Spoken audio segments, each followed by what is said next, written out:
Hello everyone. तो कैसे हैं आप? I hope you are doing great. Myself A K Sinha, your biology mentor. All my dear aspirants, my dear friends. Today I am here present to deliver a very important session that will directly hit your examination. तो मेरे प्यारे बच्चों और प्यारे दोस्तों, यहाँ पर हम प्रेजेंट हुए हैं लेकर एक बहुत ही प्यारा सा सेशन जो कि आपके एग्जामिनेशन के लिए बहुत ही कारगर साबित होने वाला है। यहाँ तो कहें कि पूरी तरह से ब्रह्मास्त्र साबित होने वाला है। तो बिना वक्त गवाए चलिए क्लास को शुरू करते हैं, क्योंकि आपके पास भी समय बहुत कम है, तो आपका वक्त जाया ना करेंगे और देखते हैं सबसे पहले हमें कौन से क्वेश्चन को देखने हैं। तो सबसे पहले अगर हम बात करते हैं तो एमसीक्यू क्वेश्चंस की, तो देखेंगे कि यहाँ पर एमसीक्यू क्वेश्चंस लगभग हम आपको 20 एमसीक्यू क्वेश्चंस कराने वाले हैं, जिसमें से आप में जो आपका पेपर होने वाला है ना, उसमें बहुत सारे क्वेश्चन आपको डायरेक्ट टू डायरेक्ट टैली करते हुए नजर आएंगे। तो देखते हैं पहला क्वेश्चन क्या है। पहला क्वेश्चन है, आप इसको देखेंगे पहला क्वेश्चन क्या है। तो पहला क्वेश्चन है कि select the group in which all organisms have the same mode of nutrition. यानी कि यहाँ पर वैसे ग्रुप को सिलेक्ट करने हैं। यहाँ पे आपके पास 4 ग्रुप दिए गए हैं, उसमें वैसे ग्रुप को सिलेक्ट करने हैं जिसमें क्या है कि सेम मोड ऑफ न्यूट्रिशन पाया जाता है। यानी कि अगर ऑटोट्रॉफिक है तो सब में ऑटोट्रॉफिक होनी चाहिए, अगर हेटरोट्रॉफिक है तो सब में हेटरोट्रॉफिक होना चाहिए, अगर पैरासाइटिक है तो सब में पैरासाइटिक होनी चाहिए। तो चलिए देखते हैं। कसकट्टा हो गया, yeast, legumes, leech and tapeworm. अब यहाँ पे ध्यान देंगे, जो लेग्यूम्स होता है ना, इसको हम लोग बोलते हैं पल्स। जो प्लांट होता है ना, एक्चुअली ये तो क्या होता है, ये ऑटोट्रॉफ होता है, ये ऑटोट्रॉफ होता है। तो ऑटोट्रॉफ हो गया, लेकिन कसकट्टा ऑटोट्रॉफ नहीं होता, यह एक पैरासाइट होता है।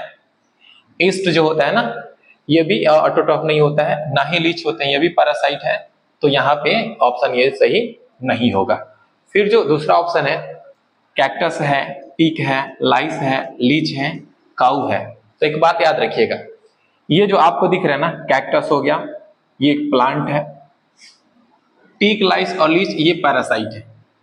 तो ये प्लांट तो फोटोसिंथेसिस कर लेगा, लेकिन क्या ये पैरासाइट कर पाएंगे? नहीं कर पाएंगे, तो ये भी गलत हो जाएगा। अब देखिएगा क्या है, अब यहाँ पे कसकट्टा है, टीक है, लाइस है, लीच है और टैपवर्म है।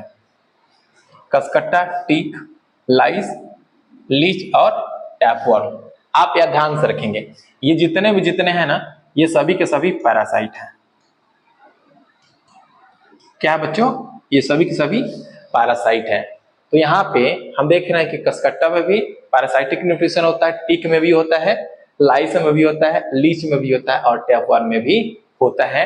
तो इस प्रश्न का जो आपका सही आंसर हो जाएगा वो हो जाएगा सी। ठीक है, अब बात करते हैं नेक्स्ट क्वेश्चन की कि what is the primary site of photosynthesis in plants. यानी कि प्लांट्स में वो कौन सा प्लेस है, कौन सा साइट है जहां पर फोटोसिंथेसिस होता है। तो आपको पता है माइटोकॉन्ड्रिया, तो याद रखिएगा माइटोकॉन्ड्रिया को हम क्या कहते हैं जी, माइटोकॉन्ड्रिया को हम पावर हाउस कहते हैं। ठीक है, और यहाँ पे फोटोसिंथेसिस नहीं होता है, जबकि क्या जनरेट किए जाते हैं, यहाँ पर जनरेट किए जाते हैं एनर्जी। दूसरा ऑप्शन देखते हैं क्लोरोप्लास्ट। हाँ जो बच्चों, ये वही है जिसके बारे में पूछा जा रहा है, यानी कि ये है साइट ऑफ फोटोसिंथेसिस।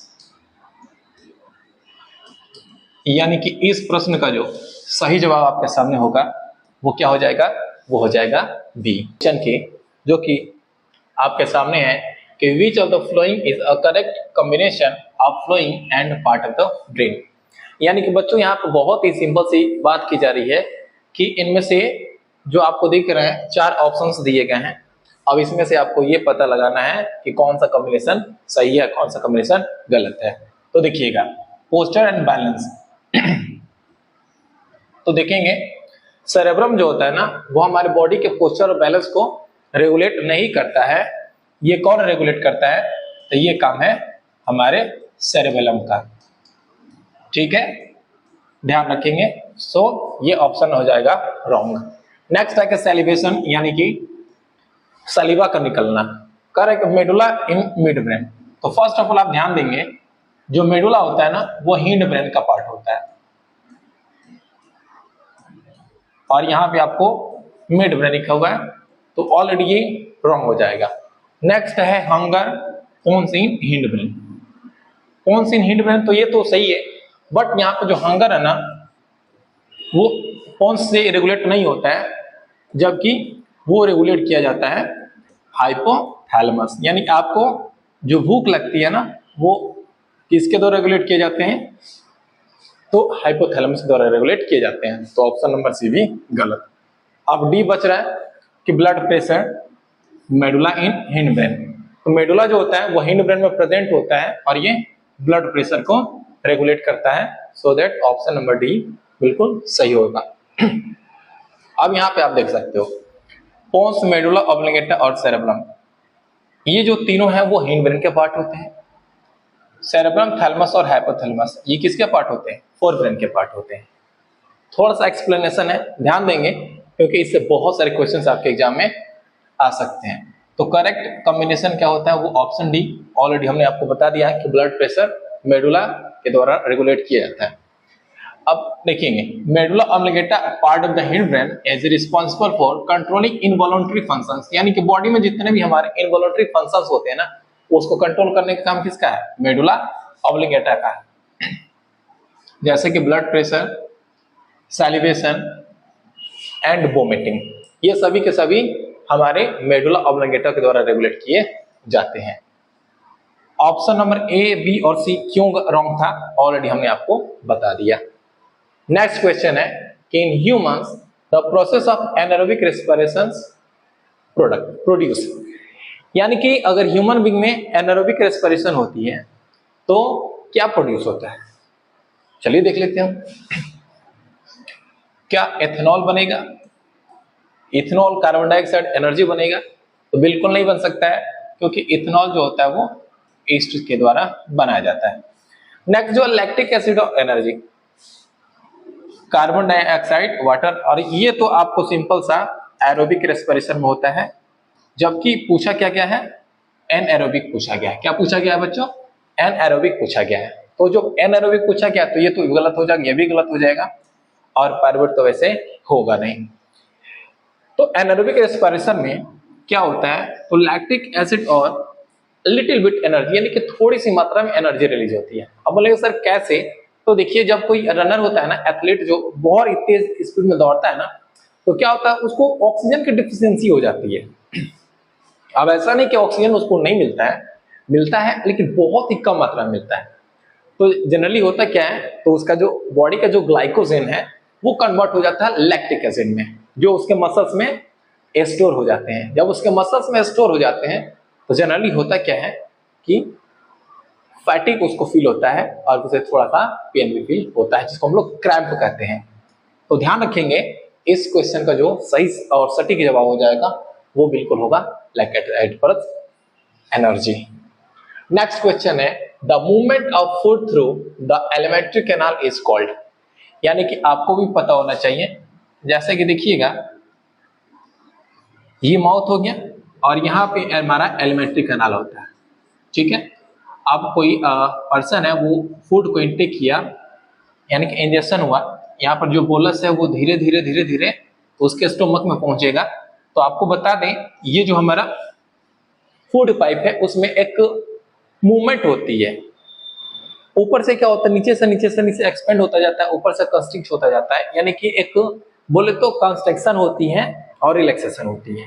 उस मूवमेंट को हम लोग कहते हैं पेरिस्टाल्सिस कहते हैं। क्या कहते हैं, पेरिस्टाल्सिस कहते हैं। So option is B is correct. Next question है which of the following is a plant hormone. तो बच्चों देखिएगा ये आपसे पूछी जा रही है कि इसमें कौन प्लांट हार्मोन है। क्या इंसुलिन है, थायरोक्सिन है, ऑक्सिन है, एड्रेनलिन है। तो आपको हम बता दें इंसुलिन, थायरोक्सिन और ये एड्रेनलिन, ये तीनों के तीनों एनिमल हार्मोन है। क्या है बच्चों, एनिमल हार्मोन है। अब तीनों के तीनों एनिमल हार्मोन है तो बस कौन सा गया, ऑक्सिन। तो ऑक्सिन क्या है जी, एक प्लांट हार्मोन है। तो ऑप्शन नंबर जो होगा सी बिल्कुल सही जवाब हो जाएगा। नेक्स्ट है कि the gap between two neuron is called what. वैसे तो इसका जो आंसर होगा वो सिनेप्स होगा, लेकिन आपको हम बता दें, जैसे देखिए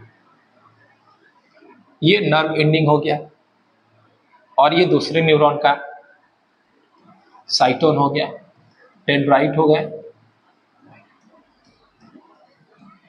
तो यहां पे जो गैप होता है ना, इसी को हम लोग कहते हैं सिनेप्स। यानी कि दो न्यूरॉन के बीच में जो गैप होता है उसको हम लोग कहते हैं सिनेप्स। और उसमें एक केमिकल रिलीज होती है, वो कौन सा केमिकल रिलीज होती है आप बताना, ये आपके लिए होमवर्क है कि सिनेप्स में कौन सा केमिकल रिलीज होता है। ठीक है, चलिए अगर आपको पता है तो आप इसे कमेंट जरूर करें। नेक्स्ट देखते हैं, which hormone regulate blood sugar level. Generally आपको हम बता दें तो ध्यान सुने, हमारा जो पैनक्रियाज होता है, पैनक्रियाज से दो हार्मोन रिलीज होते हैं, एक को कहते हैं ग्लूकागॉन और एक को कहते हैं इंसुलिन। तो ग्लूकागॉन क्या करता है कि शुगर लेवल को बढ़ाने का काम करता है और इंसुलिन शुगर लेवल को घटाने का काम करता है। यहां पर ये दोनों बैलेंस कब रहेंगे, जब ग्लूकागॉन और इंसुलिन का जो लेवल है वो मेंटेन रहेगा। बट अगर इंसुलिन का लेवल कम हो गया, कहने का मतलब इंसुलिन का जो अमाउंट है वो सेक्रेशन बहुत कम मात्रा में होने लगे ना, कम अमाउंट में होने लगे, तो क्या हो जाएगा, ग्लूकागॉन बढ़ेगा, और जब ग्लूकागॉन बढ़ेगा तो शुगर लेवल भी बढ़ेगा। तो क्वेश्चन क्या है, which hormone regulate blood sugar level. तो ऑप्शन ग्लूकागॉन तो है नहीं, इंसुलिन है। तो आपका आंसर हो जाएगा इंसुलिन। यानी कि हमारे ब्लड में जो शुगर लेवल है उसको मेंटेन करने का काम, रेगुलेट करने का काम कौन करता है, तो इंसुलिन करता है। नेक्स्ट जो है, how do guard cells regulate stomata opening. यानी कि जो एस्टोमाटा का ओपनिंग है और क्लोजिंग है उसको गार्ड सेल्स कैसे रेगुलेट करते हैं, वो कौन से कंडीशन होते हैं जो इसको रेगुलेट करता है। तो देखेंगे, ऑप्शन ए है by changing shape due to water intake, by producing chlorophyll, by secreting hormone, by absorbing carbon dioxide. So आपको हम बता दें, आप ध्यान से देखें, एस्टोमाटा ये जो आपको दिख रहे हैं ना, ये हैं गार्ड सेल्स। ठीक है, ये गार्ड सेल्स है। जनरली होता क्या है, जब इसमें वाटर लेवल बढ़ जाती है, यानी कि वाटर जो इनटेक है वो बढ़ जाता है, जब वाटर इनटेक इंक्रीज हो जाता है, बढ़ जाता है ना, तो ये स्वेल अप हो जाते हैं, यानी कि फूल जाते हैं। और जब स्वेल अप होते हैं ना, तो ये क्या हो जाते हैं, ओपन हो जाते हैं। सो ऑप्शन क्या हो सकता है, तो ऑप्शन इसका होगा by changing shape due to water intake. यानी कि how do guard cells regulate stomatal opening, तो इसका जो करेक्ट आंसर होगा वो होगा by changing shape due to water intake. Next question है, the blood glucose level in a patient was very high. 1 second, the blood glucose level in a patient was very high, it may be due to inadequate secretion of. यानी कि एक patient है, उसके blood में glucose का level बहुत ज्यादा हो गया, ये किसके इनएडिक्वेट सेक्रेशन यानी कि कम सेक्रेशन होने के कारण होता है। तो ऑलरेडी इस क्वेश्चन से रिलेटेड हमने क्वेश्चन कर लिया है। तो किसके कारण होता है, तो insulin from pituitary gland, growth hormone from pituitary gland. तो याद रखेंगे आप, ग्रोथ हार्मोन का ये ग्लूकोज लेवल को मेंटेन करने में कोई रोल नहीं होता है, ना ही एस्ट्रोजन का होता है, और ना ही आपको पता होना चाहिए इंसुलिन पिट्यूटरी ग्लैंड के द्वारा रिलीज किया जाता है। इंसुलिन किससे रिलीज किया जाता है, तो इंसुलिन रिलीज किया जाता है पैनक्रियाज से। सो ऑप्शन नंबर डी है इस क्वेश्चन का बिल्कुल सही जवाब हो जाएगा। नेक्स्ट क्वेश्चन क्या है, देखिए, विच of the following is an asexual mode of reproduction. यानी कि यहां पे आपसे पूछा जा रहा है कि 4 ऑप्शंस दिए गए हैं, इसमें कौन ऐसे ऑप्शन है जो एक्सेसुअल मोड ऑफ रिप्रोडक्शन के अंडर आता है। तो पहला क्वेश्चन है pollination, binary fission, fertilization, gamete formation. So आपको हम बता दें, फर्टिलाइजेशन ये प्रोसेस होता है जो कि सेक्सुअल रिप्रोडक्शन में आता है, गैमेट फॉर्मेशन भी सेक्सुअल रिप्रोडक्शन में आता है, और पोलिनेशन भी सेक्सुअल रिप्रोडक्शन में आता है। बट अगर बाइनरी फिजन की बात करें ना, तो बाइनरी फिजन जो होता है ना, ये आपके आता है एसेक्सुअल रिप्रोडक्शन के अंडर में आता है। सो इस क्वेश्चन का जो बिल्कुल सही जवाब होगा बाइनरी फिजन। नेक्स्ट है कि which among the following is not a function of the testis at puberty. यानी कि यहाँ पे बहुत सारे आपको ऑप्शन दिए जा रहे हैं और ऑप्शन दिए जा रहे हैं, इसमें से पूछा जा रहा है ना कि at the age of puberty, puberty के एज में टेस्टिस का कौन सा फंक्शन नहीं है। फॉर्मेशन ऑफ जर्म सेल, क्या वो जर्म सेल नहीं बनाता? सेक्रेशन ऑफ टेस्टोस्टेरोन, क्या उसका फंक्शन टेस्टोस्टेरोन को सेक्रेट करना है? डेवलपमेंट ऑफ प्लासेंटा और secretion of oestrogen. Once again question को हम लोग रीड करते हैं कि which among the following is not function of, यानी कि पूछा जा रहा है ना कि टेस्टिस का कौन सा फंक्शन नहीं है at the age of puberty. तो आपको बता दें फॉर्मेशन ऑफ जर्म सेल सही है, सेक्रेशन ऑफ टेस्टोस्टेरोन ये भी सही है, यानी कि ऑप्शन नंबर जो ये 1 और 2 है ये बिल्कुल सही है और 3 और 4 बिल्कुल रॉन्ग है, क्योंकि टेस्टिस के द्वारा एस्ट्रोजन को रिलीज नहीं की जाती है और प्लासेंटा इसके द्वारा डेवलप नहीं होता है। सो ऑप्शन क्या हो जाएगा? ऑप्शन हो जाएगा 3 और 4 जो कि बिल्कुल सही है। नेक्स्ट क्वेश्चन को देखते हैं। The female reproductive part of flower the carpel are collectively known as. So one second देखते हैं हम लोग।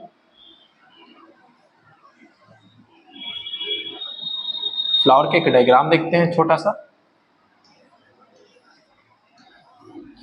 केवल रिप्रोडक्टिव पार्ट की बात कर लेते हैं। तो देखिए यहां पे आपको दिख रहा है ना, इसको हम लोग कहते हैं गाइनोइसियम, ठीक है, और इसे कहते हैं हम लोग एंड्रोइसियम। एंड्रोइसियम ये जो गाइनोसियम है ना, तो जो गाइनोसियम होता है ना, इसका जो सिंगल यूनिट होता है उसको हम कहते हैं कार्पेल और पिस्टिल, और एंड्रोसियम का जो सिंगल यूनिट होता है ना उसे हम लोग कहते हैं stamen. The female reproductive part of the carpel the collective known as androecium, filament, anther and gynoecium. तो जैसा कि आपको पता है कि जो कार्पेल और पिस्टिल है ये सिंगल यूनिट है, बट इसको बहुत सारे अगर हो तो एक साथ उसको यानी कि कलेक्टिवली कॉल्ड एक साथ क्या बोलेंगे? तो बोलेंगे गाइनोसियम, जो ऑप्शन नंबर डी है बिल्कुल सही जवाब होगा। Next question, the male reproductive part of flower stamen is collectively called, already हमने आपको बता दिया, that is androecium. Next question, in human fertilization occurs in. तो आपको बता दें अगर आपको फीमेल रिप्रोडक्टिव पार्ट या उसका जो डायग्राम है ध्यान हो तो ये आपको कंप्लीट समझ आने वाली है। इधर से पहुंचने वाला है एस्पर्म, इधर से पहुंचने वाला ओवम, ये दोनों मिल जाएंगे ना यहां पर, और ये कौन सा पोर्शन है? फैलोपियन ट्यूब है, fallopian tube. So in human being, the process of fertilization take place in the part of fallopian tube. So answer will be C, fallopian tube. Next question, which of the following is a contraceptive method? Contraceptive method means होता है birth control के method जिससे pregnancy को prevent किया जा सके। Vasectomy, vaccination, insulin injection, dialysis. Dialysis actually kidney में होता है, इंसुलिन डायबिटीज के लिए होता है और वैक्सीनेशन भी हमारी इम्यूनिटी के लिए होता है, बट इसका जो करेक्ट आंसर होगा ना वो हो जाएगा option A, vasectomy. Next question, reproduction is essential for living organism in order to keep the individual organism alive. जरूरी नहीं है कि रिप्रोडक्शन करेगा तो ही जिंदा रहेगा, सो ये रॉन्ग होगा। Fulfil the energy requirement, energy requirement के लिए रिप्रोडक्शन जरूरी नहीं है। मेंटेन ग्रोथ, ये भी जरूरी नहीं है। नेक्स्ट देख लेते हैं, continue the species generation after generation, ये बिल्कुल सही है। यानी कि यहां पे देखिएगा, सपोज करेंगे यहां पे एक पर्सन है, ठीक है, यहां पर क्या है तो एक पर्सन है जिनका नाम है रामलाल। अगर ये रामलाल हैं तो ये रामलाल अगर इनके संतान नहीं यानी कि प्रोजनी यानी कि ऑफस्प्रिंग यानी कि बच्चे नहीं होते हैं तो जब इनके बच्चे नहीं होते हैं तो इनका जनरेशन इन्हीं से खत्म। बट इनके अगर बच्चे हो गए, इनके बच्चे हो गए तो इनका जनरेशन आगे बढ़ेगा। सो ऑप्शन हो जाएगा डी बिल्कुल सही। Next question, which of flowing is a correct combination of function and part of the brain? This question has been already discussed earlier, but आपको बता देते हैं पोस्चर एंड बैलेंस ये कंट्रोल किससे होता है, तो ये हमारे सेरेब्रम से कंट्रोल होता है, ना कि सेरेब्रम से। तो ऑप्शन ये गलत है। सैलिवेशन जो होता है मेडुला से होता है, बट वो हिडन ब्रेन में होता है, ऑप्शन ये भी गलत है। हंगर जो होता है वो हाइपोथैलेमस से होता है, ना कि पोन्स से होता है, बट ब्लड प्रेशर मेडुला से ही कंट्रोल किए जाते हैं। ऑलरेडी हमने आपको एक्सप्लेन कर दिया था। नेक्स्ट क्वेश्चन है, the process of transfer of pollen grain to the stigma, यानी कि आप ध्यान रखेंगे ये anther stigma, transfer of pollen grain from anther to stigma, that is called pollination. That is called pollination. This is correct answer of this question.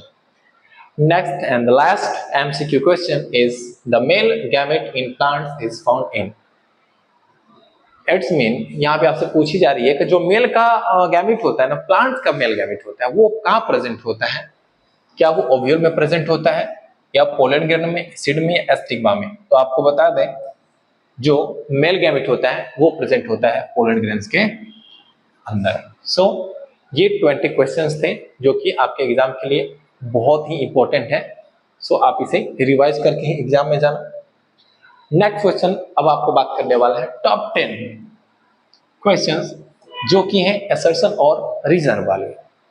सो आपको भी पता है ऑप्शंस 4 आपके पास होंगे, ए, बी, सी और D. Option A, both assertion and reason are true and reason is correct. Explanation of assertion A. Next, both assertion and reason are true, but reason is not correct. Explanation of A. Assertion A is true, but reason is false. Assertion is false, but reason is true. ये 4 options आपको दिए जाएंगे और इन्हीं 4 options में से आपको choose करने होंगे। क्वेश्चंस देखते हैं। जो फर्स्ट क्वेश्चन है, assertion पढ़ेंगे फिर reason पढ़ेंगे। Photosynthesis occur in the chloroplast in the plant. Assertion correct है। Chloroplast contain chlorophyll which absorbs sunlight for photosynthesis. तो ऑप्शन ये assertion भी सही है और रीजन भी सही है, और ये जो इसका रीजन है वो अच्छे से एक्सप्लेन भी कर दे रहा है। तो इसका ऑप्शन क्या हो जाएगा? तो ऑप्शन ये हो जाएगा, both A, assertion and reason are true and the reason is correct explanation of A. Photosynthesis occur in chloroplast, you know very well. Chlorophyll absorb light energy and allowing the process. It is also true. Next assertion question number 2. Assertion पढ़ते हैं, anaerobic respiration in human produce lactic acid. That is also correct. Anaerobic respiration occur in the absence of oxygen, leading to the accumulation of lactic acid in muscle. ये भी correct है। सो option हो जाएगा A, both A and R, ये R true and R is the correct explanation of A. That is very easy. Next question, assertion the nephron is the functional unit of kidney. बिल्कुल correct है। Nephron filter blood and form urine by removing waste product, बिल्कुल सही है। तो both A and R are true and R is correct explanation of A, बिल्कुल correct answer. Next question number 4, reflex action are control by the spinal cord, you know very well. Suppose करते हैं ये कोई object है, ठीक है, क्या यहां पे आप समझते हैं, मान लेते हैं ये कैंडल है, ये कैंडल बर्न हो रही है, आप इसके पास अपनी उंगली को लेकर जा रहे हो, जैसे उंगली जलती है ना उतनी रफ्तार से आप उंगली को हटा लेते हो, ठीक है। अब क्यों हटाते हो? क्योंकि आप होता है रिफ्लेक्स एक्शन, और ये कंट्रोल किसके द्वारा किए जाते हैं? स्पाइनल कॉर्ड के द्वारा। अब क्यों किए जाते हैं? तो आपको क्वेश्चंस आने वाले हैं जिसमें आपको पूरी तरह एक्सप्लेन करने वाले हैं। Next, the spinal cord bypass the brain to produce quick response to stimuli. That is true. Answer A, both A and R the true, and R is the correct expression. Expression reflex action like withdrawing the hand from a hard surface are rapid response mediated by the spinal cord without brain involvement. यानी कि आप ध्यान रखेंगे कि जो reflex action होते हैं उसमें ब्रेन का इन्वॉल्वमेंट नहीं होता है, वो डायरेक्ट हमारे ब्रेन के द्वारा ही स्पाइनल कॉर्ड के द्वारा ही रेगुलेट कर लिया जाता है। क्योंकि आपको भी पता है कि जो हमारा ब्रेन होता है ना, उसका जो थिंकिंग प्रोसेस थोड़ा सा स्लो होता है। अब यहाँ पे अगर स्लो प्रोसेस यानी सोचें कि उंगली हटाएं ना हटाएं, तब तक उंगली जल के राख हो जाएगी। नेक्स्ट क्वेश्चन है, digestion breaks large complex molecule to simple smaller molecules which can be easily absorbed. Correct है। Next, digestion is necessary for the absorption of all molecules. ये करेक्ट नहीं है, ये इनकरेक्ट है। इनकरेक्ट क्यों है तो आपको पता होना चाहिए, H2O वाटर भी मॉलिक्यूल है, क्या उसके एब्जॉर्प्शन के लिए डाइजेशन जरूरी है? नहीं है ना, तो ये इनकरेक्ट है। तो इसका जो ऑप्शन हो जाएगा सी, assertion is true but reason is false. Assertion is true but reason is false. Next question, assertion in mammals complex respiratory system has developed. Correct है। ओके, नेक्स्ट रीजन देखते हैं हम लोग, mammalian skin is impermeable to gases. बिल्कुल सही है, ये impermeable होता है, यानी कि दोनों सही है। आप ऐसा क्यों है तो देखिए बताते हैं आपको, यानी कि स्किन से जो है ना गैसेज पास नहीं हो पाएंगे, हमारा बॉडी वैसे डेवलप नहीं है, तो एसर्शन रीजन दोनों सही है। बट जो रीजन है वो अच्छे से उसको एक्सप्लेन नहीं कर पा रहा है, तो एसर्शन रीजन दोनों करेक्ट है। ठीक है। Auxin promote the growth of plant, तो अगर इस क्वेश्चन का जवाब कहा जाए ना तो सिंपल सा कह सकते हो कि assertion and reason both are true, both are true, and reason is correct explanation, correct explanation। ठीक है। ओके, नेक्स्ट क्वेश्चन जो है आपके सामने है कि वो है auxin promote the growth of plant shoot towards light. Reason, auxin is a plant hormone that cause cell elongation on the shaded side of the stem. बिल्कुल करेक्ट है। जैसे देखना, ये स्टेम होता है ना, इधर अगर लाइट का सोर्स है ना तो क्या होता है कि लाइट का सोर्स है तो जो शेडेड एरिया है यहाँ पे क्या हो जाएगा, तो यहाँ पे ऑक्सीन स्टोर हो जाएगा, तो ऑक्सीन स्टोर होगा तो सेल इलोंगेट हो गया, तब ये जाकर के बेंड हो जाएगा, झुक जाएगा। देखते हैं, both R is a correct explanation of A. Auxin accumulate on the shaded side causing cell to elongate which result in the stem bending toward the light. यानी कि ऑक्सीन का एक्युमुलेशन होगा, जब ऑक्सीन एक्युमुलेट होगा, जमा होगा, तो वहां पर सेल इलोंगेट होगी, और जब सेल इलोंगेट होगा तो ये बेंड हो जाएगा, झुक जाएगा। तो इसका करेक्ट हो जाएगा ऑप्शन ए। नेक्स्ट है, sexual reproduction introduce genetic variation in offspring. Correct है, क्योंकि यहाँ पे क्या होता है, मेल गैमेट और फीमेल गैमेट दोनों फ्यूज होते हैं, और जब दोनों फ्यूज होते हैं ना तो वहाँ पे दोनों तरफ से कैरेक्टर्स आते हैं, और कैरेक्टर्स और डिफरेंट कैरेक्टर्स हो जाएंगे, सो दैट ये जेनेटिक वेरिएशन लाता है। Sexual reproduction involve the fusion of the male and female gamete which combine genetic material from parent. बिल्कुल सही है, तो ऑप्शन नंबर इसका ए हो जाएगा। Assertion and reason are true and reason is correct explanation of। Next, question number 9। Assertion क्या है, pollination is the same as fertilization in plant। No, pollination और fertilization में कोई रिलेशन नहीं है। पहले pollination होती है, fertilization बाद में होती है। pollination में जनरली होता क्या है कि पोलन ग्रेन स्टिग्मा पर पहुंचते हैं, बट फर्टिलाइजेशन में मेल गैमेट और फीमेल गैमेट फ्यूज होते हैं, ये दोनों नहीं है। तो ये आपका जो असर्शन है वो करेक्ट नहीं है, वो इनकरेक्ट है, यानी कि ये फॉल्स है, ये false. Pollination involve the transfer of pollen, ये सही है, यानी कि assertion is false but reason is true. Assertion गलत है, रीजन सही है। लास्ट क्वेश्चन की बात करते हैं। The medulla oblongata control involuntary action like heartbeat, सही है। The medulla oblongata is located in the forebrain, forebrain already हमने आपको डिस्कस किया था, तो बताया था हमने कि जो मेडुला होता है, पोन्स होता है, ये आपके हिंड ब्रेन में प्रेजेंट होते हैं, तो ये फोर ब्रेन में प्रेजेंट नहीं होता है। सो ये इनकरेक्ट है, ऊपर वाला करेक्ट है, यानी असर्शन सही है बट रीजन गलत है। अब हम बात करते हैं टॉप 10 जो शॉर्ट क्वेश्चन है उसकी बात करते हैं, देखते हैं कौन कौन से क्वेश्चन है। तो पहला क्वेश्चन है कि unlike animal, plants do not have any excretory product as they do not eat food. Comment upon the statement with justification. यानी कि आपको इस क्वेश्चन का जवाब भी देना है और साथ साथ इसको जस्टिफाई भी करना है कि आपका जो जवाब दिया गया वो सही है। तो देखेंगे इसका आंसर क्या होगा। It is completely wrong, it is completely wrong to say that plants do not produce any excretory product, यानी कि ये बिल्कुल गलत होगा कि प्लांट कोई एक्सक्रेटरी प्रोडक्ट प्रोड्यूस नहीं करते हैं, बिल्कुल रॉन्ग होगा। क्योंकि क्वेश्चन करना कि अगर वो भोजन नहीं करते हैं, फूड नहीं खाते हैं, तो क्या वो एक्सक्रेटरी प्रोडक्ट नहीं बनाएंगे, ये तो बिल्कुल गलत होगा। प्लांट के अंदर भी एक्सक्रेटरी प्रोडक्ट बनते हैं, भले वो भोजन नहीं करता हो, ठीक है।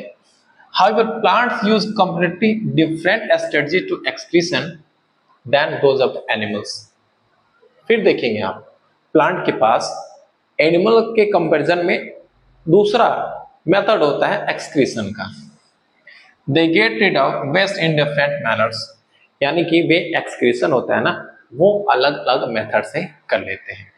देखते हैं, oxygen a photosynthetic waste is removed through stomata, यानी फोटोसिंथेसिस वेस्ट के रूप में ऑक्सीजन है, वो स्टोमाटा के द्वारा बाहर कर दिए जाते हैं।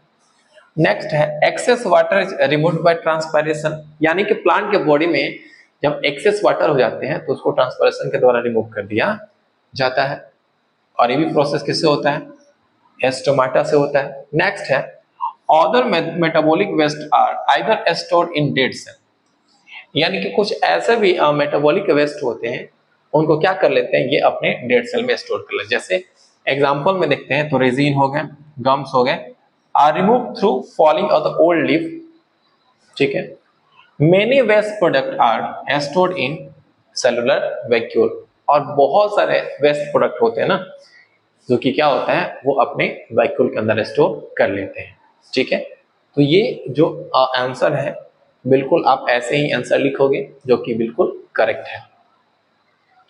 नेक्स्ट क्वेश्चन है, इसमें से दो ऑप्शन है, हमने आपको दोनों बताया है कि कौन से अटेम्प्ट करने हैं, आप देख सकते हो, ठीक है।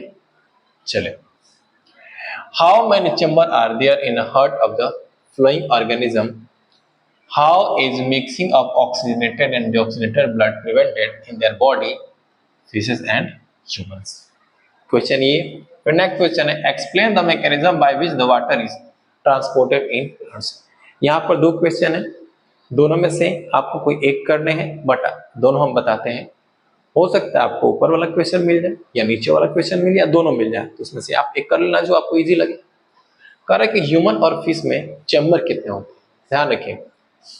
अगर फिश की बात करें तो फिश के हार्ट में कितने चैम्बर होते हैं, 2 चैम्बर होते हैं, ठीक है। And blood is pumped the gills, is oxygenated there and passes directly the rest of the body, यानी कि जो मछलियां होती है ना उसमें गिल्स होता है, तो गिल्स में जो होता है ना, यहीं पे क्या होता है, ऑक्सीजन ब्लड में ऐड हो जाता है और वहीं से ब्लड उनके पूरे बॉडी में पहुंच जाती है। तो ये डीऑक्सीजनेटेड और ऑक्सीजनेटेड ब्लड को फिश में कैसे सेपरेट करता है ये बताया। सेकेंड की बात करते हैं, 4 chamber. In heart of human being, यानी कि हम जो ह्यूमन है हमारे हार्ट में कितने चैम्बर होते हैं? 4 चैम्बर होते हैं। Separation of the right side and the left side of the heart by septum prevent mixing of oxygenated and deoxygenated blood. आप थोड़ा सा ध्यान देंगे, सपोज करेंगे ये हमारा हार्ट, तो बीच में सेप्टम है, इधर आता है डीऑक्सीजनेटेड और इधर आता है ऑक्सीजनेटेड। तो सेप्टम है ना, ये डीऑक्सीजनेटेड और ऑक्सीजनेटेड ब्लड को क्या कर देता है? सेपरेट कर देता है। ओके, नेक्स्ट क्वेश्चन, यानी कि question number B, explain the mechanism by which the water is transported in plants, यानी प्लांट में वाटर का ट्रांसपोर्टेशन कैसे होता है, ये आपको ऑलरेडी पता होगा, बट देखते हैं। Xylem move water and minerals obtained from the soil through the root to all other part of the plant in a unidirectional manner, यानी कि जो जाइलम होता है, जाइलम और फ्लोएम, आपने 2 वेस्कुलर टिश्यू पढ़े होंगे। जाइलम क्या करता है? ये वाटर को कैरी करता है लिफ्ट तक यूनिडायरेक्शनल में, और फ्लोएम क्या कैरी करता है? तो फ्लोएम कैरी करता है food lift to all over part of the plant, यानी कि जो हमारा जाइलम होता है वो यूनिडायरेक्शनल फंक्शन करता है, जबकि जो हमारा फ्लोएम होता है ना, प्लांट का हमारा नहीं, प्लांट का जो फ्लोएम होता है वो मल्टी डायरेक्शनल फंक्शन करता है। फर्स्ट देखिए, transpiration take place from leaf which cause transportation pull, यानी कि आप ध्यान देंगे, जब ट्रांसपरेशन होती है ना, तो जब ट्रांसपरेशन होती है तो वाटर क्या होते हैं? इवापोरेट होते हैं। तो जब वाटर इवापोरेट होते हैं तो वाटर कंटेंट कम होगा, जब वाटर कंटेंट कम होगा तो नीचे से ये क्या कर पाएगा? वाटर को एब्जॉर्ब कर पाएगा। तो ये एक प्रकार से सक्शन की तरह काम करता है। क्या करता है? सक्शन की तरह काम करता है। तो वही आपसे कही जा रही है। एंडोट्रेकिया एंड द वेसल्स, आपको ध्यान होना चाहिए, जो वाटर होता है ना, वो ट्रेकिया, जो जाइलम में जो सेल्स होते हैं वो जनरली 4 टाइप्स के सेल्स होते हैं। ट्रैकेट्स होता है, वेसल्स होता है, जाइलम पैरेन्काइमा और जाइलम फाइबर। इसमें से 2 ही हैं जो आपके वाटर और मिनरल्स को लेकर के जाते हैं। तो ट्रैकेट्स और जो वेसल्स होते हैं ये जाइलम में क्या करते हैं? तो वाटर को एब्जॉर्ब करते हैं। इसके लिए ट्रांसपरेशन वेरी एसेंशियल होता है, क्योंकि ट्रांसपरेशन ही क्या करता है? तो इवापोरेट करता है वाटर। जब वाटर इवापोरेट होगा ना तो एक सक्शन की तरह काम करता है। हमने इसको रिपीट करके बता दिए। Next, facilitating upward movement of water, actively uptake ions from the soil leading to difference in concentration gradient, thereby water moves into the root to eliminate this difference, creating a steady movement of water into root xylem, यानी कि ions भी participate करते हैं और ये जो process होता है ना जाइलम में वो परफॉर्म होता रहता है और वाटर जो है वो इसको मिलता रहता है। तो ये आपका करेक्ट आंसर हो जाएगा। नेक्स्ट क्वेश्चन है question number 3, reflex arcs continue to be more efficient for quick response, justify this statement giving reason, यानी कि रिफ्लेक्स जो आर्क होता है वो क्विक रिस्पॉन्स के लिए क्या होता है? सफिशिएंट होता है, एफिशिएंट होता है। कैसे होता है ये आपको आंसर भी देना है और जस्टिफाई भी करना है। तो देखिए, reflex action is an automatic and spontaneous response to stimulus. ये ऐसा नहीं हो कि पहले से हम सोच करके रखे हुए हैं कि ये कोई इवेंट्स होने वाले हैं उसको रिस्पॉन्स करना है, ऐसा कुछ नहीं होता है। सपोज करेंगे ये कैंडल है, जैसे उंगली लेके जाएंगे, अब ऐसा सोचना भी नहीं है कि उंगली ले जाएंगे जलेगी तो तब हटाएंगे, नहीं। आप जैसे उंगली लेके जाओगे, सपोज करो ऐसे हमने इसको पकड़ा हुआ, ये जो पेन है इसको पकड़ा हुआ, अचानक ये हीट हो गया। अब हीट हो गया तो क्या होगा? हम ये सोचना तो नहीं है ना, ये गर्म है तो इसको हटाएं ना हटाएं, डायरेक्ट क्विक रिस्पॉन्स होता है और ये क्विक रिस्पॉन्स रिफ्लेक्स आर्क से होते हैं। ठीक है, हाँ, response in reflex action is called reflex arc, यानी एक पाथवे होता है जो नर्व इंपल्स को कैरी करता है और रिस्पॉन्स होती है जिसको हम लोग रिफ्लेक्स आर्क कहते हैं। अब यहाँ पे आपको पता होना चाहिए रिफ्लेक्स आर्क में कौन कौन से पार्ट्स होते हैं। इट कंसिस्ट, रिसेप्टर होता है, सेंसरी नर्व होता है, स्पाइनल कॉर्ड है, मोटर नर्व एंड इफेक्टर यानी कि मसल हो गया। Reflex are is evolved animal because the thinking process of the brain is nothing fast enough. यानी कि रिफ्लेक्स आर्क जो होता है एनिमल के बॉडी में होता है। अब क्यों होता है? क्योंकि जो थिंकिंग प्रोसेस है उतनी फास्ट नहीं है।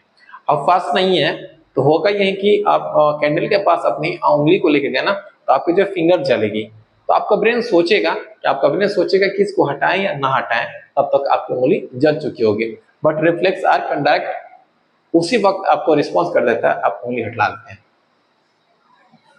Reflex are enable the body to give quick response to harmful stimuli, so the chances of damage to body are decreased।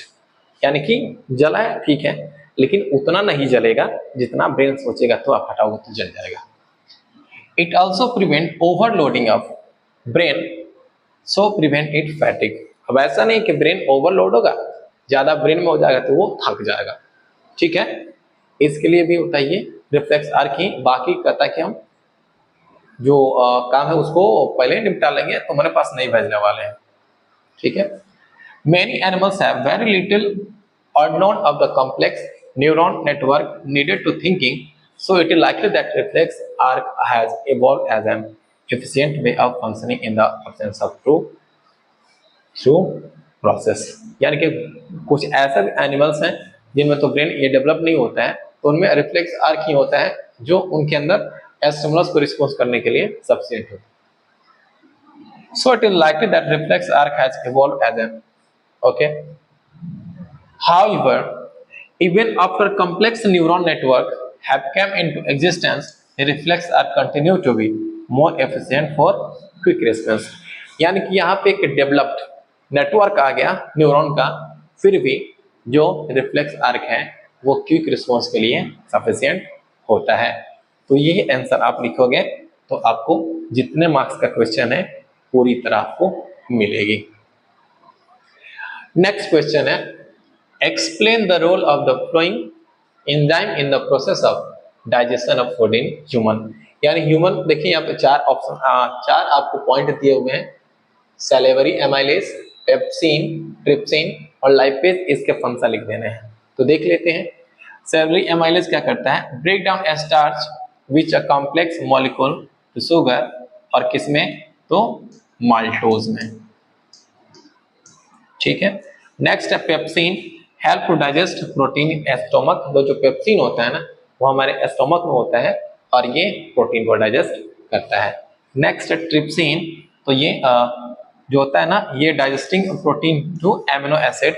जो ट्रिप्सिन होता है ये रिलीज किया जाता है पैनक्रियाज के द्वारा, और ये प्रोटीन को डाइजेस्ट करके किस में कन्वर्ट करता है? तो एमिनो एसिड में कन्वर्ट करता है।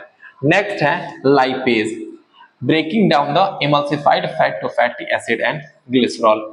यानी कि जो लाइपेज होता है ना ये इमल्सिफाइड फैट होता है, उसको फैटी एसिड और ग्लिसरॉल में कन्वर्ट करने का काम करता है। तो आपको ये जो क्वेश्चन है इसका इतना ही जवाब लिखना है जो कि सफिशिएंट है। नेक्स्ट क्वेश्चन है, list the step for the synthesis of glucose by the plants. Step बताने हैं जिससे प्लांट क्या करते हैं? ग्लूकोज को प्रोड्यूस करते हैं, सिंथेसाइज करते हैं। What special feature is found in desert plant related to this process.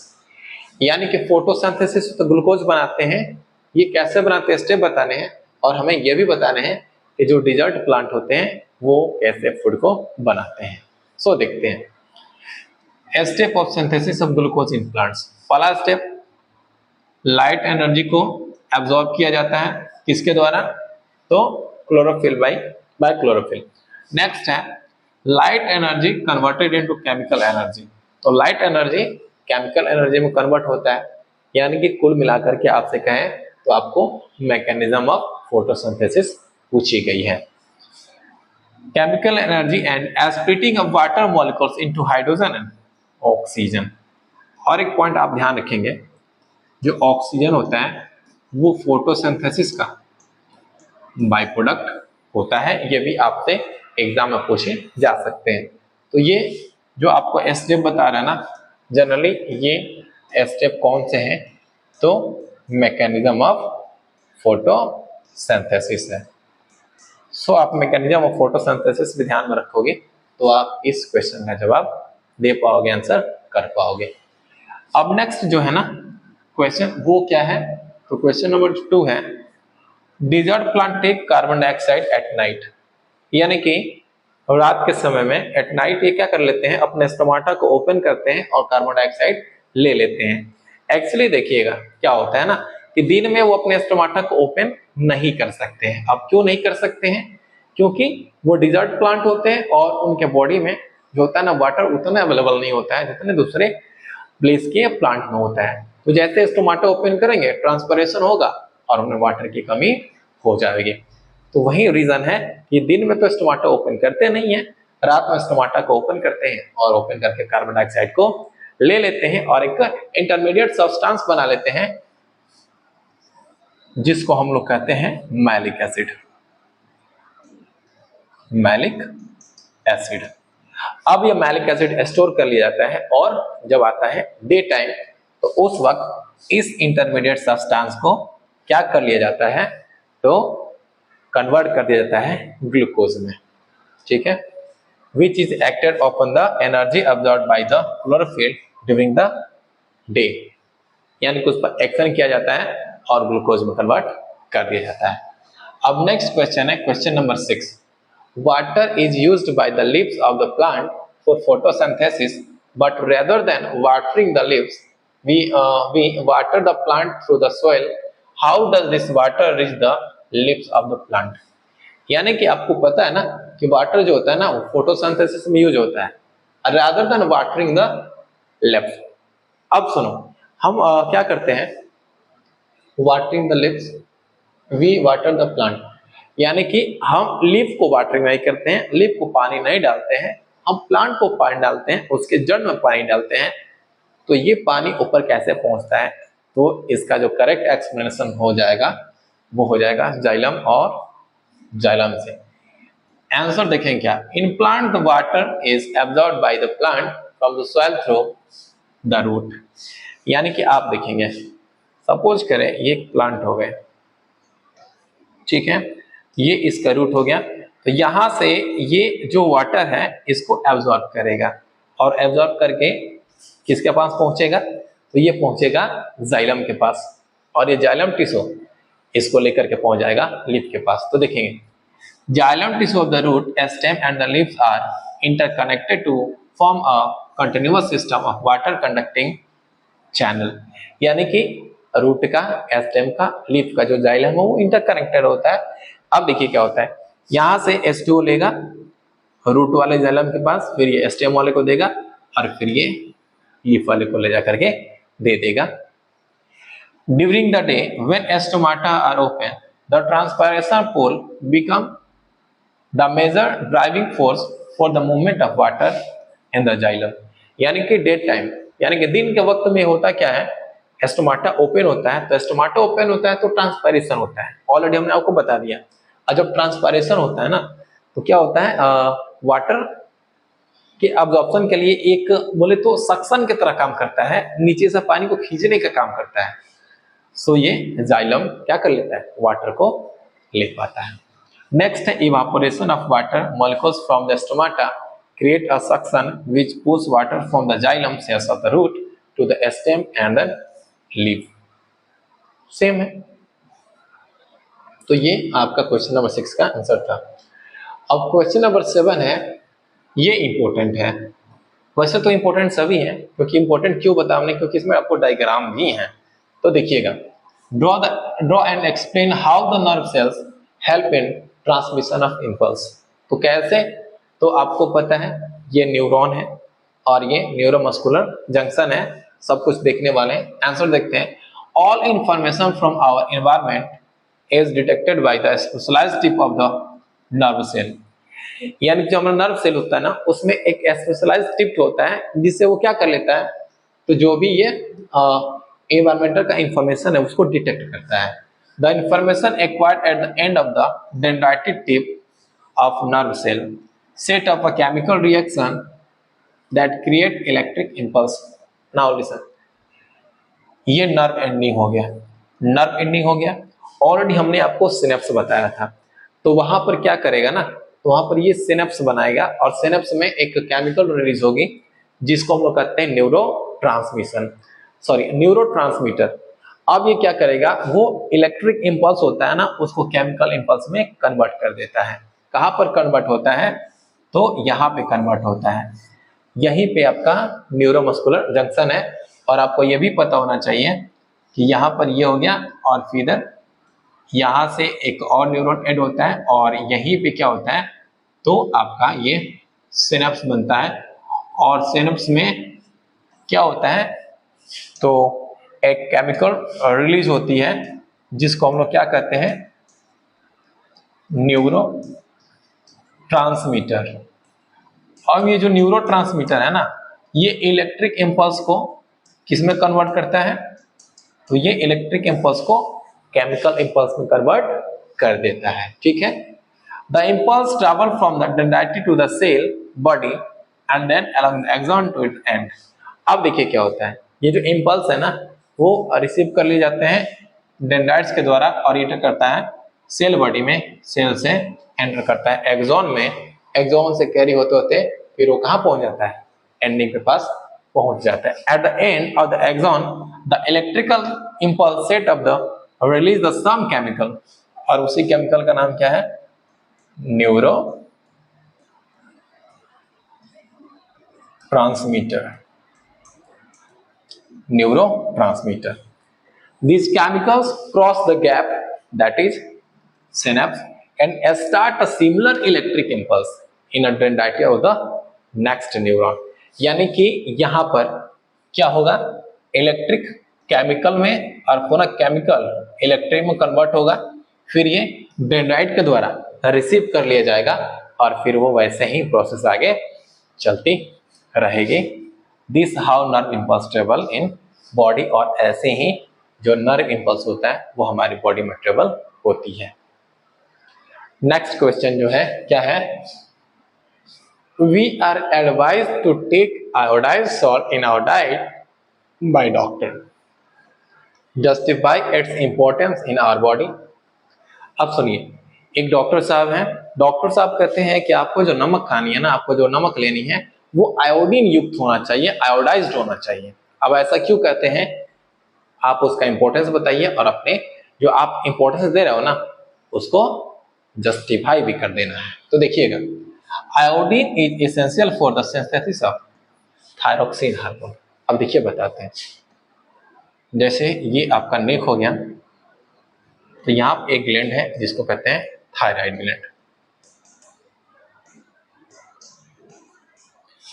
Thyroid gland,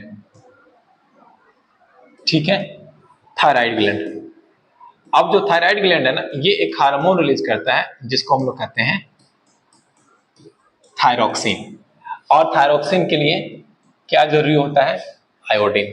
तो थायरोक्सिन के फॉर्मेशन के लिए, प्रोडक्शन के लिए क्या चाहिए, आयोडीन चाहिए। Thyroxine regulate carbohydrate, protein and fat metabolism in our body. और ये थायरोक्सिन का फंक्शन क्या होता है, ये हमारे बॉडी में कार्बोहाइड्रेट, प्रोटीन और फैट का जो मेटाबॉलिज्म होती है उसको ये रेगुलेट करने का काम करता है। Thyroxine provide best balance for growth in the body, यानी कि हमारे बॉडी के ग्रोथ का जो बैलेंस है उसको ये करने में बहुत ही महत्वपूर्ण क्या करता है, रोल प्ले करता है। यानी कि thyroxine provide best balance for growth in the body. Next question, the leaves of a plant were covered with aluminium foil, how would it affect the physiology of the plant? First of all आप देखते हैं, देखिए ये leaf हो गया, अब क्या रहना, इस लीफ को क्या कर देना है, इस लीफ को एल्युमिनियम फॉयल से कवर कर देना है, एल्युमिनियम फॉयल से कवर कर देना है। एक बात सुनो, अब यहाँ पे पहली बात तो लाइट नहीं पहुंचेगी, लाइट नहीं पहुंचेगी, फोटोसिंथेसिस नहीं होगा। देखते हैं, no photosynthesis will occur, so no glucose will made. Photosynthesis नहीं होगी, और जब फोटोसिंथेसिस नहीं होगी ग्लूकोज नहीं होगा। ऑल्सो रेस्पिरेशन भी नहीं होगी, oxygen, no oxygen will be taken in. ना ही रेस्पिरेशन होगी, ना ही ऑक्सीजन लिए जाएंगे, ना ही फोटोसिंथेसिस होगी। नेक्स्ट है, no transpiration will occur, so the would be no upward movement of water. और जब ट्रांसपिरेशन भी नहीं होगा तो पानी ऊपर पहुंचने वाला नहीं है, पानी जो रूट से है वो लीफ के पास पहुंचने वाला नहीं है।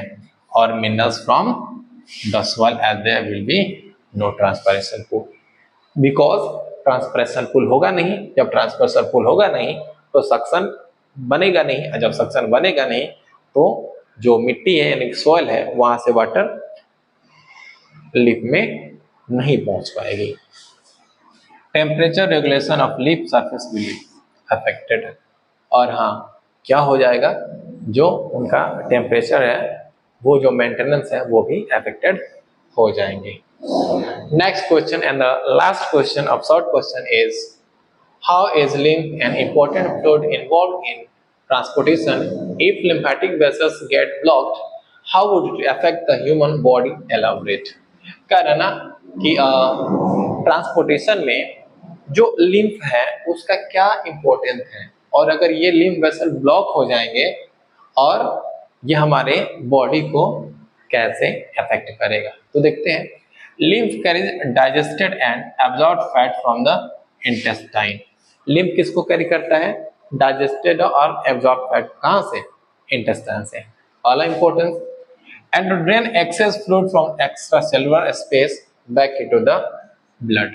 और हाँ ये क्या करता है, जो एक्स्ट्रा सेलुलर फ्लूइड है यानी कि सेल के बीच में गैप होता है ना, उसके गैप में जो फ्लूइड है उसको एब्जॉर्ब कर लेता है और उसको ब्लड में फिर से पोर कर देता है, डाल देता है। Blockage of lymphatic system will lead to water retention and poor fat absorption in the body. यानी कि जब लिम्फेटिक सिस्टम ब्लॉक हो जाए, लिम्फ वेसल ब्लॉक हो जाए, तो वाटर रिटेंशन यानी कि जो वाटर होल्डिंग कैपेसिटी है और साथ ही साथ जो फैट का एब्जॉर्प्शन है बॉडी का, वो क्या हो जाएगा? अफेक्टेड हो जाएगा। नेक्स्ट क्वेश्चन है केस बेस्ड क्वेश्चन है, देख लेते हैं। Correct, Neha consume boiled sweet potato and boiled egg for breakfast. Neha है उसने स्वीट पोटैटो खाया और एक उसने उबला हुआ अंडा खाया अपने नाश्ते में। Help her to understand some step in the process of digestion of the food taken by her by answering the question given below. Correct, उसको समझाना है, उसको हेल्प करनी है कि उसने जो खाया है वो कैसे डाइजेस्ट हुआ है। ठीक है, which of this food item is rich in protein. इन दोनों में से रिच प्रोटीन कौन था? तो वो क्या हो जाएगा? ये होगा, in which part of the alimentary canal is the digestion of this component initiated. तो इनिशिएशन कहाँ होता है? प्रोटीन का। स्टोमक में name the enzyme condition required and the glands associated with the digestion here. तो करने के लिए आपको गैस्ट्रिक ग्लैंड होते हैं, फिर आपको क्या कहते हो पैनक्रियाज के भी एंजाइम होते हैं और इंटेस्टाइनल ग्लैंड के भी एंजाइम होते हैं, उसको हम लोग देखेंगे नेक्स्ट एक्सप्लेनेशन में। विच of this food item contains fat, how is digested. चलिए इसको एक्सप्लेन करते हैं। देखिए यहाँ पे ध्यान देंगे, ये माउथ हो गया, ये आपका इसोफेगस हो गया, एस ये लीवर, ठीक है, और ये यहाँ पे ध्यान देंगे। सुनिए, कह रहा है कि egg are rich in protein, the digestion of protein is initiated in the stomach, gastric gland present in the wall of the stomach release hydrochloric acid, protein digesting enzyme called pepsin and mucus. The hydrochloric acid create an acidic medium which facilitate the action of the enzyme pepsin. ठीक है। Now egg contain fat, egg में protein बता दिया हमने, pepsin उसको digest करेगा, और egg जो है एग में फैट भी होता है। Bile juice from the liver break down large fat soluble into smaller ones for increasing the efficiency of the enzyme and making the medium alkaline. यानी कि जो बाइल जूस होता है वो करता है क्या है, वो जो लार्ज फैट होते हैं उसको वो छोटे छोटे फैट ग्लोब्यूल्स में कन्वर्ट कर देता है। ठीक है, ओके। और हाँ, ताकि क्या हो सके, उस पर जो एंजाइम है उसका एक्शन हो सके, और हाँ ये मीडियम को क्या कर देता है, अल्कलाइन कर देता है। Emulsified fat are digested by lipase secreted by pancreas. तो जो हमारा पैनक्रियाज होता है ना, वो पैनक्रियाटिक जूस रिलीज करता है, और उसी पैनक्रियाटिक जूस में होता है लाइपेज, जो कि इस फैट को डाइजेस्ट कर देता है। Sweet potato are rich in starch, starch यानी कि carbohydrate. The saliva secreted by salivary gland present in the buccal cavity contain an enzyme called salivary amylase. Starch को क्या कर देता है, माल्टोज में कन्वर्ट कर देता है।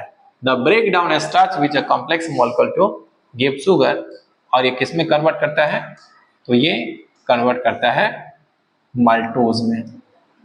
ठीक है, next, a small intestine will have maximum amount of digestion food as the process of digestion is completed in the small intestine, यानी कि small intestine will have the maximum amount of digested food as the okay। अब देखिए stomach में क्या हो गया, digestion हो जाने के बाद स्मॉल इंटेस्टाइन में पहुंचा, तो स्मॉल इंटेस्टाइन में जितने भी ये डाइजेस्ट होने वाले हैं सभी के सभी, यानी कि आपको पता होना चाहिए जो स्मॉल इंटेस्टाइन होता है ना, ये क्या करता है, तो फूड को कंप्लीटली डाइजेस्ट कर देता है। नेक्स्ट है, draw a diagram showing germination of pollen on stigma of a flower and mark on it the flowing organs, यानी कि आपको एक डायग्राम बनाने हैं जिसमें आपको जर्मिनेशन दिखाने हैं, स्टिग्मा दिखाने हैं, फ्लावर दिखाने हैं, pollen grain, pollen tube, stigma, female germ cell. और नेक्स्ट है कि state the significance of pollen tube का सिग्निफिकेंस बताना है। और ऑप्शन ये जो सी है, name the part of the flower that develop after fertilisation into seed fruit. देखते हैं सॉल्यूशन, देखते हैं। तो जो पहला था ना ड्रॉ करने वाला, pollen grain, pollen tube, stigma, ये तो ये रहा, देखिए ये पोलन ग्रेन, ये पोलन ग्रेन, ठीक है, ये स्टिग्मा, ये पोलन ट्यूब, और ये pollen tube, not pollen tube, ये है female germ cell, female germ cell, ठीक है। ऑप्शन बी, द सिग्निफिकेंस अब सुनेंगे। अब क्या होता है ना कि जो पोलन ग्रेन होता है उसमें होता है मेल गैमेट। अब क्या होता है, स्टिग्मा पर जैसे पहुंचता है तो पहुंच करके उस पर जो प्रेजेंट वाटर है और या न्यूट्रिएंट्स है उसको एब्जॉर्ब करता है। अब जैसे एब्जॉर्ब करता है तो उसके अंदर प्रेशर डेवलप होता है, तो प्रेशर डेवलप होता है तो जर्म पोर होते हैं, उससे पोलन ट्यूब बाहर निकल आता है। जैसे देखिए वो कुछ ऐसे बन जाता है, ठीक है। तो इसके जो गैमेट्स हैं वो अंदर चले आते हैं और दो गैमेट बनता है, आप आगे पढ़ेंगे भी। तो देखिए, the significance the pollen tube is that plays crucial role in the process of sexual reproduction in plants. Pollen tube carries the male germ cell to reach the ovary and fuse with the female germ cell. यानी कि जो pollen tube होता है ना, pollen tube से ही inter करता है कहाँ, ओवरी में इंटर करता है। देख सकते हो ये पोलन जो ग्रेन जर्मिनेट हुआ और ये पोलन ट्यूब एंट्री कर रहा है कहाँ, ओव्यूल के अंदर, और जाकर के इसमें होता है मेल गैमेट होता है जो कि उसके फीमेल जर्म सेल से जाकर के फ्यूज होता है। अब नेक्स्ट था सीड जो होता है ना, जो ओव्यूल होता है वो फर्टिलाइजेशन के बाद क्या होता है, सीड में कन्वर्ट होता है, और जो ओवरी होता है वो फर्टिलाइजेशन के बाद फ्रूट में कन्वर्ट हो जाता है। आई होप कि आपको ये समझ में आ रही होंगे। नेक्स्ट देखिएगा, mention the function of placenta, fallopian tube, uterus and ovary in the human female reproductive system. यानी कि आपके पास कितने हैं, 4 पॉइंट हैं और सबके फंक्शन बता देने हैं। नेक्स्ट क्वेश्चन है, क्वेश्चन बी है कि name the 3 technique device used by human female. ये रिप्रोडक्टिव हेल्थ से है, प्रेगनेंसी को रोकना है और उसके साइड इफेक्ट भी बताने हैं। नेक्स्ट है कि what will be happen if the human female fertilisation अगर होगा, fertilisation take place and egg is not fertilised, यानी कि फर्टिलाइजेशन होगा, फर्टिलाइजेशन नहीं होगा तो क्या हो सकता है। तो देखिए क्वेश्चन क्या है कि फंक्शन बताने हैं प्लासेंटा का, फैलोपियन ट्यूब का, यूट्रस का और ओवरी का। दूसरा क्वेश्चन है कि प्रेगनेंसी कंट्रोल करने के 3 मेथड बता देने हैं, और तीसरा है कि अगर एक फर्टिलाइज होता है तो क्या होगा और नहीं फर्टिलाइज होता है तो क्या नहीं होगा। चलिए आंसर को हम लोग देख लेते हैं। प्लासेंटा, अब प्लासेंटा क्या करता है जी, provide oxygen and nutrients to the foetus and remove waste product. ठीक है, ये क्या करता है, ऑक्सीजन प्रोवाइड करता है, न्यूट्रिएंट्स प्रोवाइड करता है और फीटस को, और साथ ही साथ वेस्ट प्रोडक्ट को भी रिमूव करता है। ठीक है, नेक्स्ट फैलोपियन ट्यूब की बात करते हैं। तो ये ट्रांसपोर्ट करता है किसको, एग को ओवरी से यूट्रस तक, और साथ ही साथ यहाँ पे क्या होता है, तो फर्टिलाइजेशन भी होती है। तो आपसे अगर पूछी जाए कि the process of fertilisation take place in, तो ध्यान दीजिएगा फर्टिलाइजेशन का जो प्रोसेस होता है वो फैलोपियन ट्यूब में होता है। नेक्स्ट है यूट्रस। यूट्रस में बेबी का डेवलपमेंट होता है, provide site for the fertilised egg to implant and develop into foetus, यानी कि जो एम्ब्रियो है उसको इम्प्लांट होने के लिए और साथ ही साथ फीटस का डेवलप करने के लिए प्लेस प्रोवाइड करता है, जगह प्रोवाइड करता है। ओवरी क्या करता है, ये एग को रिलीज करता है और एग जो रिलीज होता है उस प्रोसेस को ओवुलेशन कहते हैं। नेक्स्ट है the 3 contraceptive device techniques device surgical method. Surgical method में 2 है जो कि आपको पता है, एक वेसेक्टोमी एक ट्यूबेक्टोमी। वेसेक्टोमी में क्या करते हैं कि जो स्पर्म डक्ट है उसको काट करके हम लोग बांध देते हैं, यानी कि कट एंड टाई, और ट्यूबेक्टोमी में फैलोपियन ट्यूब काट कर बांध देते हैं। तो ये हो जाता है सर्जिकल मेथड। इसमें आपके कौन कौन से आते हैं, तो वेसेक्टोमी और एक आता है ट्यूबेक्टोमी। ठीक है, effect include injection is not perform properly.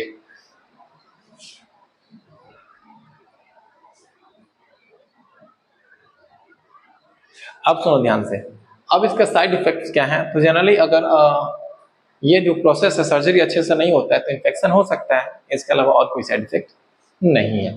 Hormonal contraceptive, अब देखिएगा हार्मोनल कंट्रासेप्टिव का बहुत सारे साइड इफेक्ट भी होते हैं और ये हार्मोन रिलीज करते हैं। ठीक है, तो देखिए साइड इफेक्ट की बात कर लेते हैं और फिर इसका देख लेंगे कि कौन कौन से फंक्शन करते हैं। तो ये ऐसा भी हो सकता है ना कि ये जो ओवुलेशन है वो उसको परमानेंटली रोक भी सकता है। ठीक है, सो देखिएगा, oral contraceptive pills later hormonal balance to prevent egg release. Side effect can include nausea, mood change, hormonal imbalance, यानी हार्मोनल इम्बैलेंस भी हो सकता है, आपका मूड भी चेंज हो सकता है, ये इसके साइड इफेक्ट होते हैं। जनरली इसका यूज किया जाता है किसको, एग रिलीज होने से रोकने के लिए, किसको, ऑरल कंट्रासेप्टिव पिल्स को। अब है intrauterine device, IUDs device like copper T, इसको यूट्रस में इम्प्लांट किया मतलब इंटर करा दिया जाता है और यह रिलीज करता है कॉपर आयंस और they can cause side effect such as irritation and of uterus, और ये यूट्रस में इरिटेशन उत्पन्न कर सकता है। और ये क्या रिलीज करता है जी, कॉपर आयन, जो कि स्पर्म के लिए बहुत ही घातक होता है। नेक्स्ट है व्हाट विल हैपन इफ, ठीक है, ओके। अब क्या होता है, देखिए फर्टिलाइजेशन टेक प्लेस। अब यहाँ पे है कि क्या होगा जब फर्टिलाइजेशन होगा, क्या होगा नहीं होगा। The fertilise egg zygote begins to divide forming embryo implant the uterus which has thicken to nourish the growing embryo, यानी अगर फर्टिलाइजेशन हो गया तो जाइगोट कन्वर्ट होगा एम्ब्रियो में, एम्ब्रियो कन्वर्ट होगा, एम्ब्रियो जाकर के यूट्रस में इम्प्लांट होगा और वहां पर डेवलपमेंट होगा। अगर नहीं होता है तो अंडरलाइव will live for about a day, यानी कि जो एग रिलीज होता है ना वो एक दिन तक लाइव करेगा, सरवाइव करेगा। If not fertilised the thicken uterine lining stayed through menstruation, तब क्या होता है कि जो यूट्रस है उसका जो सबसे जो आउटर लाइनिंग है जिसको एंडोमेट्रियम कहते हैं, वो क्या हो जाता है, वो यानी कि आउटर नहीं, सबसे जो इनर लाइनिंग एंडोमेट्रियम होता है वो सेड हो जाता है, यानी कि वो ब्रेक हो जाता है, टूट जाता है और मेंस्ट्रुएशन से बाहर निकल। एक्चुअली ऐसा होता क्यों है, तो जब ओवरी से एग रिलीज होती है ना तो कार्पस ल्यूटियम एक स्ट्रक्चर बनता है जो रिलीज करता है प्रोजेस्टेरॉन। ठीक है, अब होता यही है कि जब प्रोजेस्टेरॉन रिलीज होता है तो यूट्राइन वॉल थिकन होता है, मजबूत होता है, लेकिन जैसे एग फर्टिलाइज नहीं होता है तो कार्पस ल्यूटियम डिजेनरेट हो जाता है। और जब कार्पस ल्यूटियम डिजेनरेट हो जाता है तो प्रोजेस्टेरॉन लेवल घट जाता है, और जब प्रोजेस्टेरॉन लेवल घट जाता है तो ये यूट्राइन जो वॉल है वो टूट जाती है, और ये क्या होता है, तो ये जो यूट्राइन वॉल है और अनफर्टिलाइज एग है वो वेजाइना के रास्ते बाहर निकल जाता है। नेक्स्ट प्लासेंटा, प्लासेंटा की बात करते हैं। तो प्लासेंटा एक डिस्क की तरह होता है जो यूट्रस में क्या होता है, डेवलप होता है। कब, प्रेगनेंसी के वक्त। जब प्रेगनेंसी हो जाती है तब ये डेवलप होता है। villi in placenta provide a large surface area for exchange of substance between mother and growing fetus। यानी कि जो प्लासेंटा होता है ना, उसमें विलाई होता है जो क्या कर देता है, एक बड़े से एरिया को प्रोवाइड करता है जो कि मटेरियल्स के सब्सटेंस के लिए एक्सचेंज करने में बहुत ही बेनिफिशियल होता है। किसके किसके बीच में, माँ और बच्चे के बीच में। Placenta help in exchange nutrients such as glucose and oxygen from mother's blood to growing embryo and waste substance such as CO2 and blood. यानी प्लासेंटा का ये काम होता है जो कि क्वेश्चन आपके पास क्या था, व्हाट विल हैपन हो गया, message side effect, reproductive placenta का फंक्शन भी हो गया, ये भी हो गया, ये भी हो गया, प्लासेंटा, ये प्लासेंटा के बारे में हो गया। ओके, तो यहाँ पे देखिए, तो यहाँ पे हमने आपको बहुत सारे इंपॉर्टेंट क्वेश्चंस को कराया है जो कि डायरेक्ट आपके एग्जाम में हिट करने वाले हैं। तो मिलते हैं हम लोग नेक्स्ट वीडियो में, जिसमें हम बात करेंगे आपके बोर्ड एग्जाम से रिलेटेड, और उसमें भी हम आपको बहुत ऐसे ऐसे प्रश्न बताएंगे जो कि आपके एग्जाम में डायरेक्ट हिट करने वाले हैं। तो मिलते हैं, तब तक के लिए जय हिंद।